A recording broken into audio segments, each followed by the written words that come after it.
Hi. It's still March 16th, just an evening. I just wanted to share.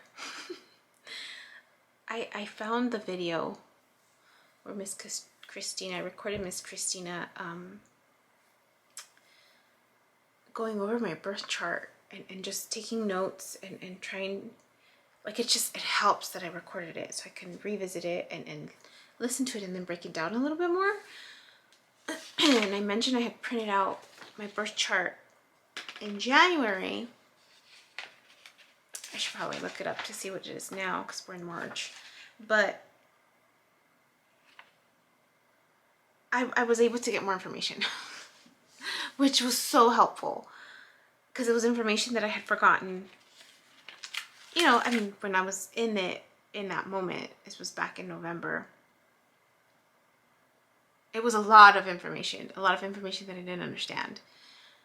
And unfortunately, I didn't record all of it. I remember I was short like 30 minutes. And so I missed the last 30 minutes of it. And I know I have my other birth chart where I wrote all my notes and I can't find it. But what I was able to capture at that time, right? Because the houses move. The houses... Is it the houses? Yeah, the houses move. The signs don't.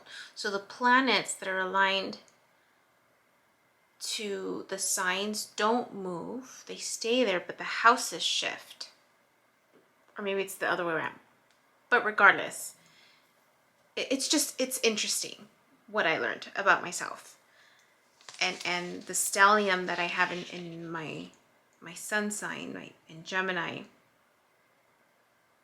Well, at that time, back in November, I had a stellium in Gemini, which means I have the ability to build a life in spirituality, teaching others, writing, and passing on education. So if I was able to like align that, and I have Jupiter and Saturn that are communicating in a synergistic way, parallel and connected both to my sun. And there were 3 degrees from each other. So she said that Jupiter, it represents wisdom and expansion, and then Saturn is work and constriction. So those 2 added together means that I will build and create something new. So there'll be like an expansion through my work. And then she says, one of my lessons to learn is self-assertion. How I'm able to voice and kind of defend my desire, even though it may not be the most stable. And even though other people might try to sway me away from that. And so that's one of the things that I have to learn. Why was that? Because Taurus is ruled by Venus. There was something about Taurus. I have Chiron is in Taurus. And I don't remember, the video didn't, aside from her mentioning that, I don't remember what else she said. But my North Node, I guess the South Node is, the themes in the South Node, which is called the K2, is the area of my intuition to just be and to let go. Those are the major themes of my K2, or the tail of the North Node. And the North Node is focusing on grabbing and taking, which makes sense because it's the opposite of letting go. So North Node is grabbing, taking. That makes sense. Okay. Action. Okay, that makes sense. Intuition is just sitting, right? Opposite is action, which is why my North Node is in Leo. Leo is action. And then she mentioned something about my moon. She said that my moon is in Capricorn. And she said that usually the moon requires, I guess our moon needs nourishment being provided for, and she said that my moon wasn't at that time. It was in I forgot what house it was in, but it really, like, I wasn't taken care of. Like, it was in the fourth house, because the fourth house is family, I think. And yeah, parents, root system, home, where we live. So my moon is in Capricorn, and Capricorn, she said, is a really grounded sign, and not very warm, nurturing. So she said a lot of it was like cold, or almost like neglected almost, which makes sense because my parents emotionally were not available to a certain degree. I mean, they were to a certain degree, and then they weren't to a certain degree. Like, I wasn't coddled growing up. Like, when I had challenges, it was very much, buck up, you can do it. Yeah. And so, but she said that my moon is in a unique position, because she said that it's at the exact degree of where a specific star shines down on it, which is the fixed star Vega. And she said that the Vega is a star of charisma, artistic gifts, and it's related to Orpheus. So there's like a theme of Orpheus. She said the issue with Vega is that it's prone to idealism of past relationships. So I got excited. I was like, okay, this totally makes sense now. Why I'm struggling right now, and why I've been struggling. And so she said, she was telling, because I told her, I'm like, I have no idea who Orpheus is in the video. So she's sharing the story, and I'm like writing it down, right?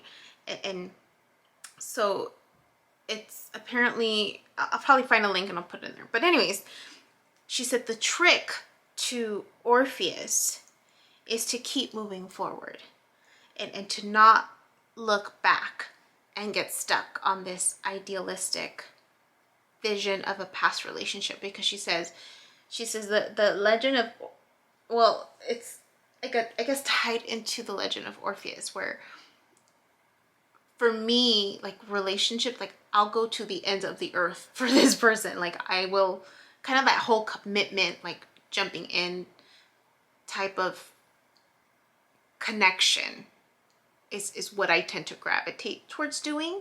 And so she said that kind of behavior will, in essence, hold me back. It'll hold me back from, it'll impede, she said, my pleasure seeking, my romance, my creativity, if I do that, which totally makes sense. So it's really this sense of waiting. This sense of waiting, right, is what's gonna hold me back. This sense of I'm going to the ends of the earth, I'm gonna give it my all, right? And it's gonna hold me back. Because in essence, I'm continuing to look back, and it mimics the myth of Orpheus, who was like separated from his love or whatever, and something about him playing a harp, and was enchanting to the gods, and the gods allowed him to go to the underworld and bring back his wife, with the condition that he couldn't look back. And I guess that the trip from the underworld back was like long or whatever, and out of anxiety he looked back, and he lost her. And so then he, like, supposedly spent the rest of his life playing the harp, and kind of became annoying. so she said, she's saying, like, don't get stuck in past relationships. She said, she's like, just keep moving forward. Allow what wants to catch up if it wants to, or if it's meant to. AKA no waiting. So I was like, and the funny thing is, like, right after that, the video stops. So, I need to find that other paper, to see what else I wrote, because I know there was more. I know there was more. And I might just have to invest in reaching out to her again and just getting some clarification. And I'm really leaning towards doing, I was trying to look up the difference between a DNA activation versus a past life regression. But I think I'm gonna go back and invest in this past life regression thing to heal whatever I might be stuck in. Yeah, I you know, because I'm all about moving forward, right? I'm all about my mission, moving forward. And now that I have this clarity of how it all plays out in my birth chart, right? The relationship piece of it, I'm like, okay, I'll be able to pick up on my patterns, right?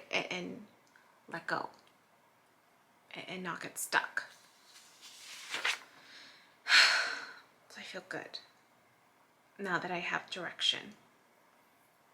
I have direction. I have more direction. This is starting to make a little more sense. A little more.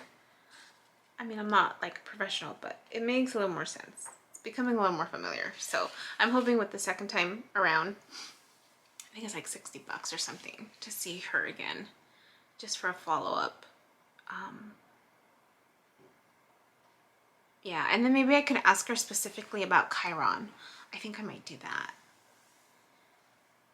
I know MJ is doing a Chiron class also.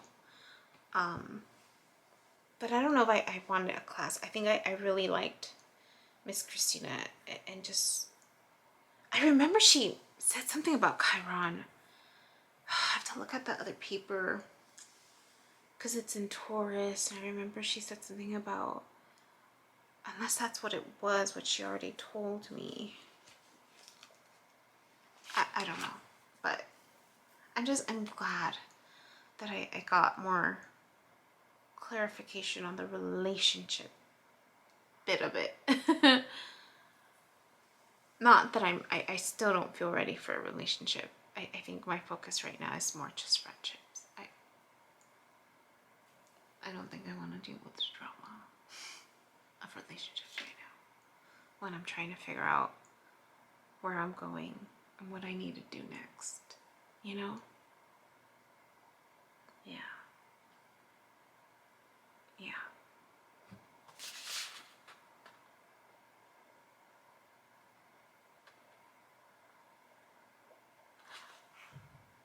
Okay, that's it. We'll see what tomorrow holds. Thanks for listening. Bye. My name is Yubi, and in case you haven't figured it out, this footage is capturing my experience as I learn to navigate my personal spiritual awakening. I am learning that this experience is unique to each one of us, in whatever way we believe we are embracing living our truth. This just happens to be my journey. And despite me having a graduate degree and a license in clinical social work, this by no means is intended to replace any type of mental health advice. This is just me on a personal level, documenting my experience, shedding light on the truth that I am learning and discovering for myself, and really inviting you along for the ride. If by some magical chance you find this content to be helpful in any way, shape, or form, please click the like button, share the message, subscribe to my YouTube channel. I have an Instagram account, a personal one, and one specifically for this channel that you're more than welcome to check out. I'm an open book. I have also created t-shirt designs. I'm wearing my favorite one right now, which is the North Node design, but I have that and other things that you can look at inspired by this process and journey, and I have the link in the description box as well as in the about section of my YouTube channel. So you're more than welcome to check those items out. Any type of support is great. Again, if you find this content really helpful or meaningful, sometimes when we take that step and be vulnerable, you know, with showing what's inside our hearts and what's really our truth, we realize that we're much more connected than what we thought we were. And so I hope that as I'm living this experience, and that you find some type of truth for yourself, or find some type of ability to heal in some way just by relating, you know, just by knowing that you're not alone. That really has been my goal with this process, not just being able to connect with others, but really for my own healing. It's definitely been a therapeutic experience and a very creative one for myself. So I thank you, and I wish you all the best, and you know, we'll see what else comes next for me.